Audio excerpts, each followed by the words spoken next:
Aqui já começou.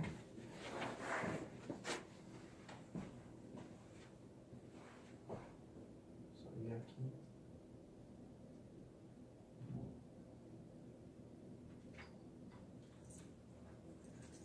Som, funcionando? Falei? Som, funcionando? Já. Olá, pessoal. Eu sou a professora Josiane Louvera. Estou com vocês aqui no curso do professor Ronaldo Bandeira para juntos tratarmos do tema de Direito Processual Penal e Inquérito Policial. Então, nós vamos começar a falar agora sobre o inquérito. Vamos fazer um resumo desse tema, um resumo dessa matéria. E aí, como a nossa pretensão aqui é fazer um resumo sobre aqueles pontos principais que caem em provas de carreira policiais, nós já vamos começar aqui da instauração do inquérito. Veja bem, a autoridade policial, ela deve investigar para apurar indícios de autoria e prova da materialidade todas as vezes que ocorreu uma infração penal. E para fazer isso, em regra, ela investiga por meio do inquérito policial. Então, o inquérito policial vai se instaurar quando a autoridade policial tomar conhecimento da notícia do crime. Sempre que ela tomar conhecimento da notícia do crime, ela vai investigar para apurar autoria e materialidade. Como ela vai tomar conhecimento da notícia crime? Veja bem, o delegado de polícia pode tomar conhecimento através de suas atividades rotineiras. Ou ele pode tomar conhecimento através do flagrante. Ou ele pode tomar conhecimento através de provocação de notícia feita por alguém.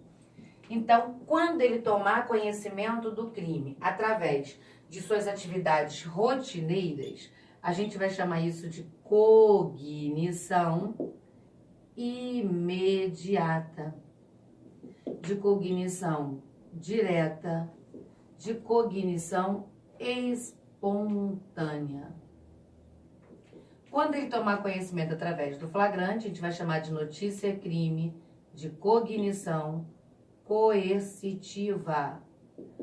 E quando for através de provocação, a gente chama de cognição mediata, indireta, provocada.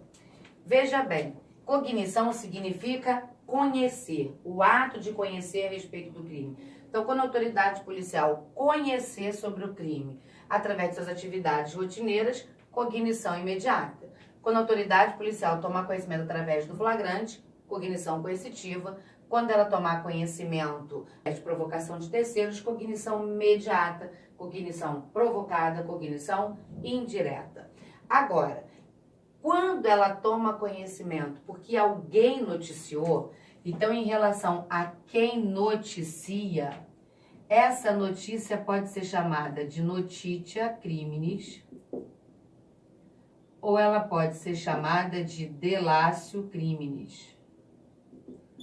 Quando a notícia crime for feita pelo ofendido, pelo seu representante legal, pelo juiz, pelo MP ou até mesmo pelo ministro da Justiça, nós vamos chamar essa notícia de notitia criminis. Quando essa notícia for feita através de qualquer pessoa do povo, a gente vai chamar de delatio criminis. Quando qualquer pessoa do povo noticiar o crime, a gente chama de delatio. Qualquer pessoa do povo pode noticiar o crime se identificando, ou qualquer pessoa do povo pode noticiar o crime de forma anônima. Quando ela faz de forma anônima, a gente vai chamar de notícia ou de denúncia anônima. E a denúncia ou a notícia anônima vai ser chamada de notícia crime inqualificada. Por que inqualificada?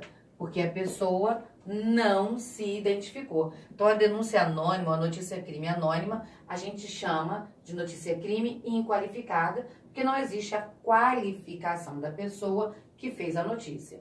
E aí nós temos que verificar o seguinte: quando qualquer pessoa do povo noticia, já que essa pessoa não guarda nenhuma relação direta com o fato, para que a autoridade policial possa instaurar um inquérito, é necessário que o crime seja de ação penal pública incondicionada. Então, sempre que houver uma delatio criminis, o delegado só vai poder proceder à apuração dos fatos se se tratar de crime de ação penal pública incondicionada. E aí, nesse caso, havendo uma delatio, ele não pode de imediato instaurar um inquérito. Ele precisa instaurar uma VPI, que é a verificação de procedência das informações, ok? Então, o delegado tomou conhecimento do fato, ele instaura o inquérito. Antes de instaurar o inquérito, ele tem que saber qual é o tipo de ação penal para o crime que ele tomou conhecimento. Se esse crime for de ação penal pública incondicionada, o delegado vai agir de ofício. Quando ele agir de ofício, ele vai dar início ao inquérito através de uma portaria. A portaria vai ser a peça inaugural do inquérito policial. Quando a notícia crime chegar ao conhecimento do delegado, mediante comunicação, provocação feita pelo juiz ou pelo MP, a gente vai chamar essa notícia de requisição judicial ou de requisição ministerial. Quando o juiz requisita ou quando o MP requisita, a peça inaugural do inquérito será a própria requisição. Mas também é possível que quem tenha provocado a instauração do inquérito seja o próprio ofendido ou quem tenha qualidade para representá-lo. E aí, nesse caso, nós teremos a peça inaugural sendo o requerimento do ofendido. Agora, quando a notícia crime é feita por qualquer pessoa do povo, a gente vai ter uma delatio criminis, ou podemos ter uma notícia crime qualificada quando essa delatio for anônima. Aí o delegado não pode de imediato instaurar um inquérito. Ele vai ter que instaurar a VPI, que é verificação de procedência das informações. E aí o delegado de polícia vai instaurar o inquérito através da VPI, tá claro? Mas só é possível instaurar o inquérito através da VPI quando se tratar de crime de ação penal pública incondicionada. Ainda é possível que o delegado tome conhecimento do fato através do flagrante, de uma cognição coercitiva. Aí ele lavra o auto de prisão em flagrante e, com base no auto de prisão em flagrante, ele instaura o inquérito policial. Então, pessoal, em se tratando de crime de ação penal pública incondicionada, o delegado pode instaurar um inquérito de ofício, baixando uma portaria, mediante requisição do juiz ou do MP, mediante requerimento do ofendido ou de quem tem a qualidade para representá-lo, mediante verificação de procedência das informações ou através do auto de prisão em flagrante. São essas as formas que ele pode instaurar o inquérito quando se tratar de crime de ação penal pública incondicionada. Mas, às vezes, a infração penal é de ação penal pública condicionada. E quando for de ação penal pública condicionada, ela pode ser condicionada à requisição do ministro da Justiça ou à representação do ofendido. Nesse caso, a peça inaugural será a requisição do ministro ou a representação do ofendido. E ainda é possível que o crime seja de ação penal de iniciativa privada. Aí o delegado só pode instaurar se houver requerimento do ofendido ou de quem tem a qualidade para representá-lo. Um detalhe, gente.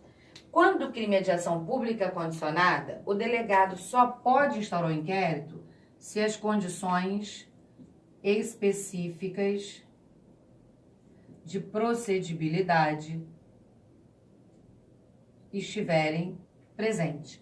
Sem as condições específicas de procedibilidade, ele não pode instaurar um inquérito. Agora, em se tratando de crime de ação penal de iniciativa privada, ele só pode instaurar um inquérito se houver o requerimento. Então, o requerimento aqui vai funcionar como uma condição. Você vai me perguntar assim, Josiane, qual é a diferença de requerimento, requisição, representação? Veja bem, requerimento, requisição, representação nada mais é do que uma notícia-crime. A depender de quem noticia, o legislador dá uma nomenclatura diferente, tá claro? Mas tudo isso aqui é o quê? Uma notícia-crime, ok? Agora, quando o crime é de ação penal pública incondicionada, o próprio nome já está dizendo, se é incondicionada, independe de qualquer condição. Se independe de qualquer condição, isso significa que o requerimento do ofendido vai ser uma mera notícia do crime. E quando eu digo uma mera notícia do crime, eu estou dizendo para você o seguinte: se o crime é de ação pública incondicionada e o delegado toma conhecimento do crime através do requerimento do ofendido, o delegado está no inquérito.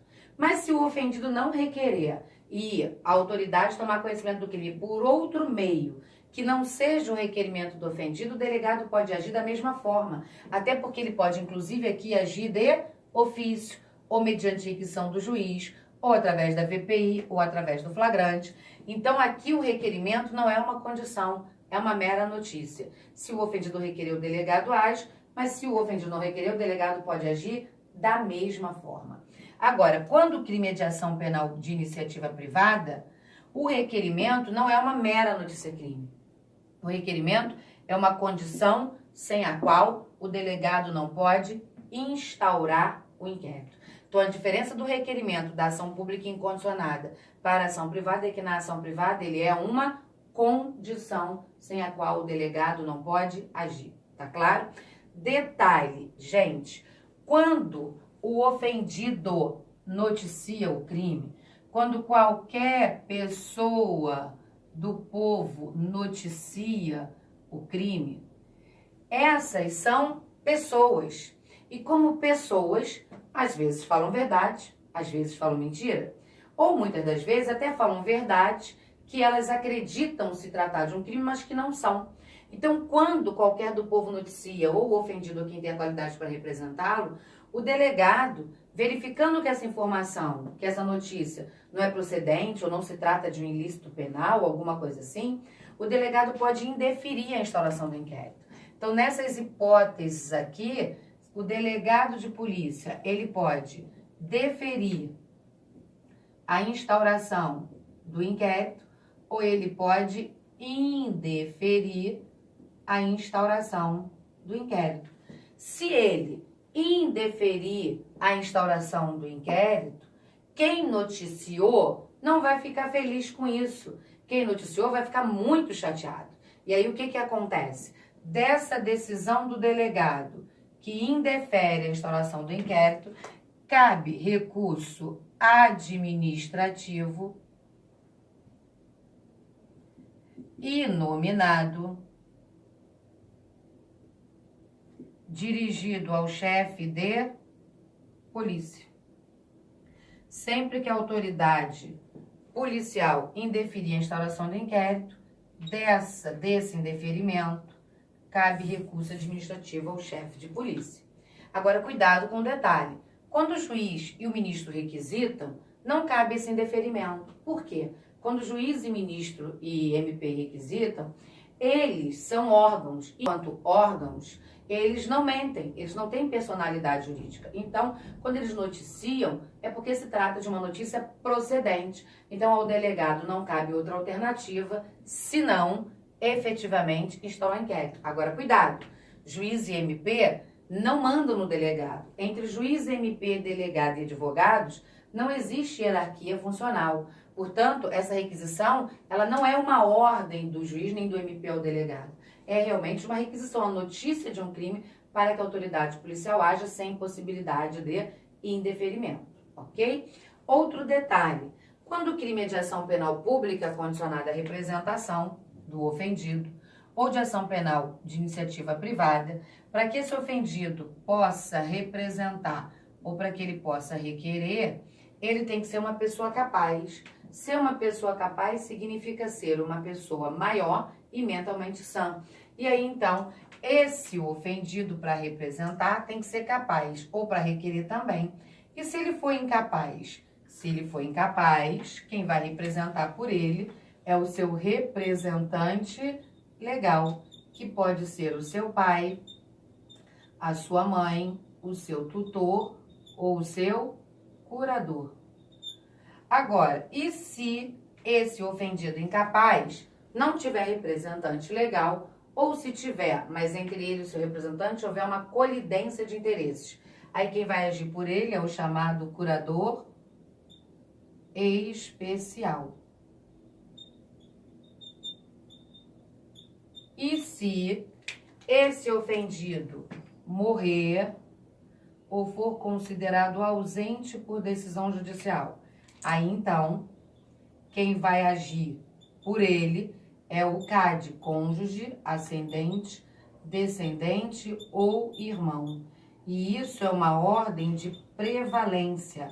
O que quer dizer isso? Se você tem cônjuge, os outros não podem agir. Então, se você tem cônjuge, os outros não agem. Agora, se você tem cônjuge e o cônjuge não quer agir, abre mão do direito de agir, ou se você não tem, age o ascendente. Se você não tem nem cônjuge, nem ascendente, ou se tem, eles não querem agir, age o descendente.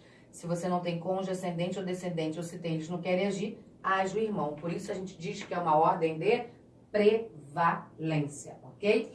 Então, gente, o delegado tomou conhecimento do crime e vai precisar instaurar o inquérito. Instaurou o inquérito, para quê? Ele instaura o inquérito com uma finalidade. Para que ele vai instaurar isso? Para apurar indícios de autoria e prova da materialidade. Para isso que ele instaura o inquérito, nos termos do artigo 4º do CPP. E para apurar essa autoria, essa materialidade, ele vai se valer do procedimento previsto em lei. Veja bem, o artigo 6º do CPP, ele traz para a gente o procedimento do inquérito policial. O artigo 6º tem 10 incisos. Em cada inciso, uma atribuição do delegado. Então, o legislador vai dizer, é a atribuição do delegado de polícia. Logo que tomar conhecimento da infração penal, ele deverá comparecer ao local do fato e providenciar que não haja alteração no estado de conservação das coisas até a chegada dos peritos criminais. Isso está no artigo 6º, inciso 1. Chegando ao local os peritos, o delegado deverá determinar o exame de corpos de delito quando o crime deixar vestígios e as demais perícias que forem necessárias. É o artigo 6º, inciso 7. Depois que os peritos periciarem o local, os instrumentos e objetos que guardarem relação com o fato, aí então o delegado vai apreender os objetos que foram periciados e liberados pelos peritos. Isso está lá no artigo 6º, inciso 2. O delegado também deverá, na forma do inciso 3, colher todas as informações e provas que guardarem relação com o fato. Assim como, de acordo com o inciso 4, ele deverá ouvir o ofendido sempre que for possível. Se ele intimar o ofendido, for possível ouvi-lo, e o ofendido não comparecer para a sua oitiva de forma injustificada, admite-se a sua condução coercitiva nos termos do artigo 201, parágrafo 1º do CPP. Contudo, para que se faça a condução coercitiva do ofendido, é necessário que haja um mandado judicial, para que a autoridade policial, então, possa, enfim, conduzi-lo. Também o delegado deverá ouvir o investigado, deverá inquirir esse investigado. E ao inquirir o investigado, nos termos do artigo 6º, inciso 5, se porventura o investigado não quiser assinar o seu termo de interrogatório, a autoridade policial nomeará 2 testemunhas para que assine no lugar dele. E, se ele tiver advogado, o advogado poderá acompanhar esse interrogatório e o delegado de forma alguma poderá impedi-lo sob pena de nulidade do ato. É o que diz o artigo 7º, inciso 21, da Lei 8.906, de 94. Entretanto, se o investigado não tiver advogado, o delegado poderá ouvi-lo, poderá autuá-lo, poderá concluir o inquérito sem necessidade de nomear defensor, ok? O máximo que vai acontecer é que, se ele não tiver advogado, uma vez concluída toda a lavratura, o delegado encaminhará os autos à Defensoria Pública na hipótese do agente ter sido preso em flagrante, caso ele não tenha advogado. Depois que ouvir o indiciado, também o delegado poderá proceder ao reconhecimento de pessoas e às acariações quando elas forem necessárias. O reconhecimento de pessoas e acariações está no artigo 6º, inciso 6, no artigo 226 ao 230 do CPP. E o delegado vai proceder às acariações entre ofendidos, investigados e testemunhas. Lembrando-se que as acariações e o reconhecimento de pessoas será possível tanto na fase do inquérito quanto na fase do processo. A diferença é que na fase do processo não se fala em indiciado, fala-se em réu. E quem preside o ato não é o delegado, é o juiz, ok? O artigo 6º, inciso 8º, vai nos dizer que também é atribuição do delegado proceder à identificação criminal do investigado quando ele não se identificar civilmente ou nas hipóteses que ele se identificar civilmente, mas estiver expressamente previsto em lei. Que lei? A Lei 12.037 de 2009, que no artigo 3º, nos seus 6 incisos, trará todas as hipóteses em que serão possíveis a identificação do investigado, ok? Então, segundo o artigo 5º, inciso 58 da Constituição, o civilmente identificado não será identificado criminalmente, salvo quando estiver na situação descrita em lei.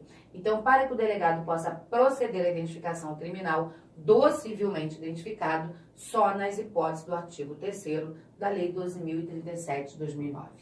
Além do delegado proceder à identificação, o delegado verificará a vida pregressa do investigado, nos termos do artigo 6º, inciso 9.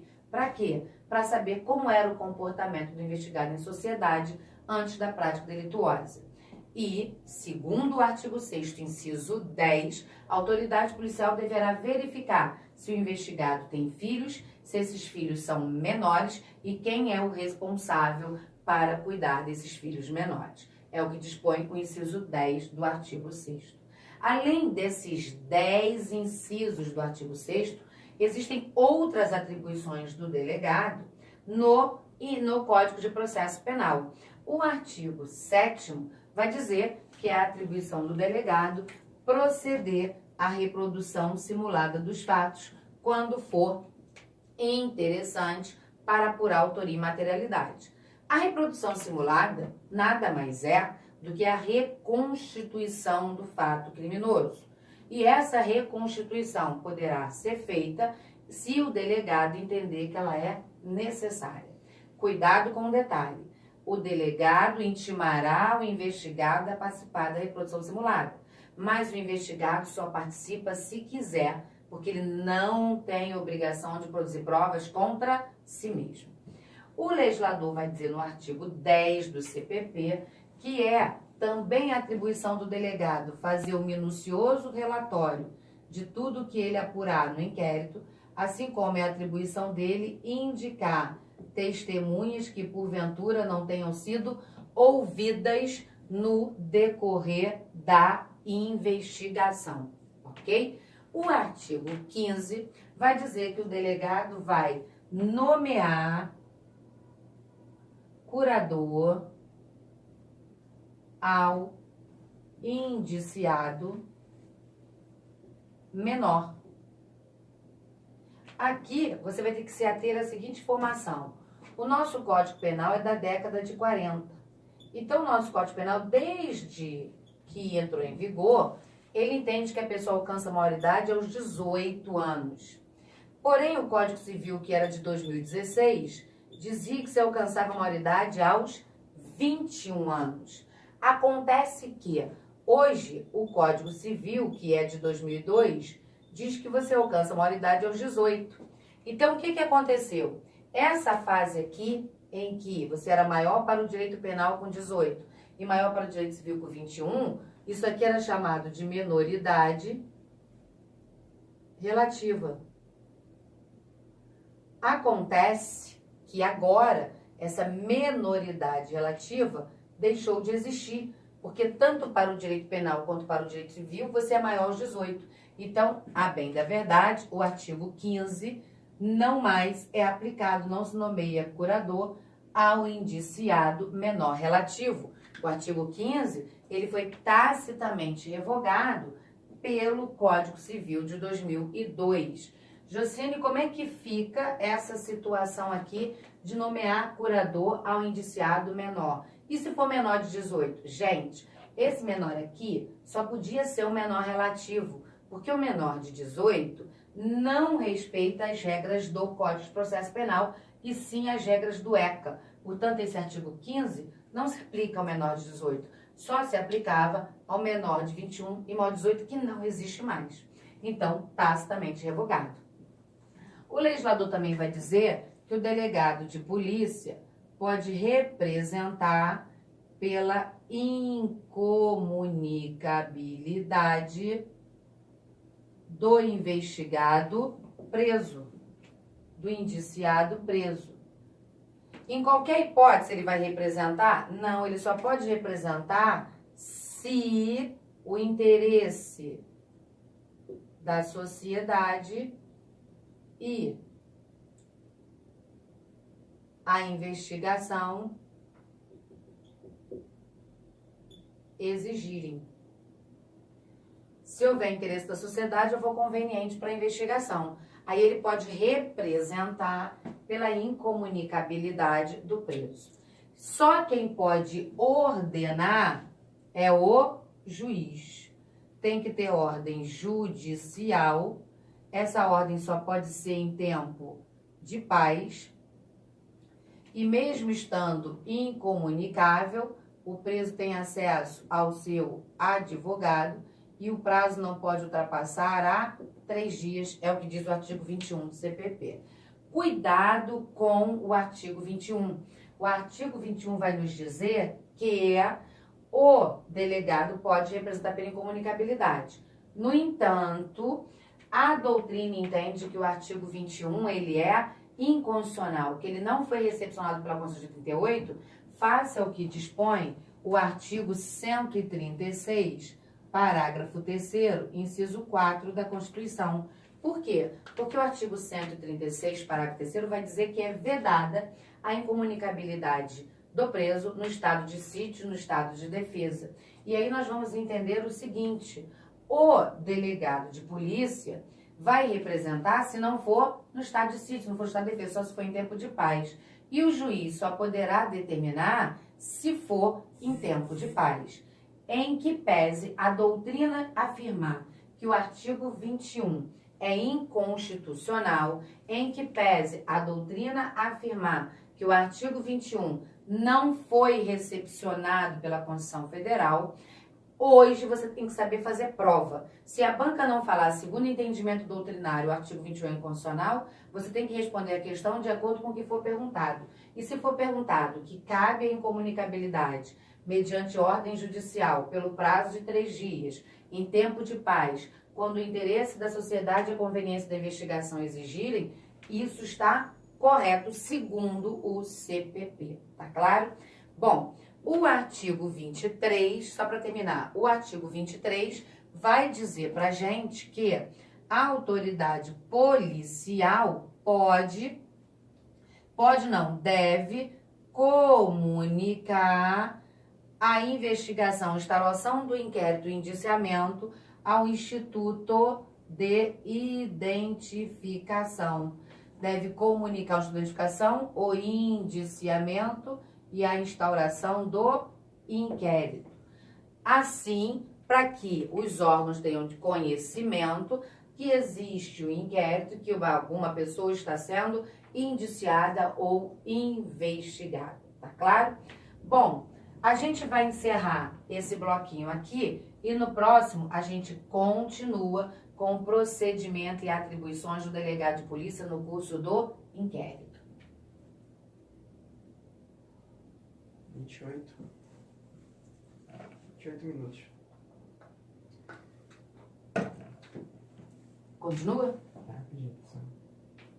Rapidão. Ah, já tá gravando aí.